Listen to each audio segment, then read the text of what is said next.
They cut him right open just to tell him he could no longer make the transaction. They cut that man open and decided not to make action on what he needed. Someone with an education ran the test. We funded all these professionals, but they failed to see what's clear. For a paycheck and some racks, I'm wishing to bring that man back from thin air.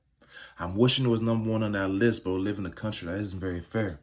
We live in a country where, being a middle-class black man, it's hard to trust and believe the doctors truly care. So option number one was automatically a failure to make it on the list. I watched that man fight day and night while waiting to walk into that light. Maybe we were born to the white man with a white man's name. I feel like there's no one to blame.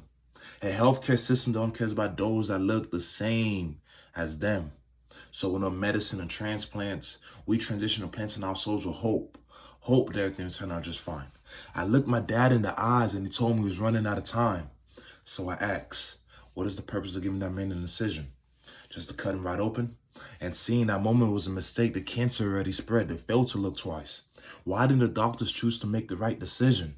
Technology strong enough to see the atoms of the organs from the highest view. But apparently it wasn't applicable to see the cancer diffuse. I watched that man slowly fade as his liver decayed. Were they not educated enough to double check the work?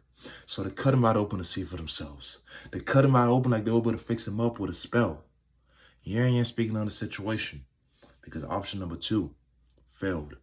A man disappeared into the abyss and I'm left beyond to tell his tale. Speaking on the trauma that was donated to me. Left him with a scar to see every day to the day of his past. Left me with a scar to feel every day to the day of my past. I'm pretty sure for a fact they knew his wasn't very far. They knew the chemo was strong, it would disintegrate his liver like gas. Option number two gave hopes that life would regenerate.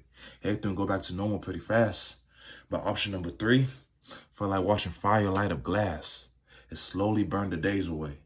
Now all I'm left to say is fly high. I'm wishing he got what he needed. I'm wishing the right sense of knowing was applied. A black man waited for a miracle. In the meantime, time came knocking with death by its side.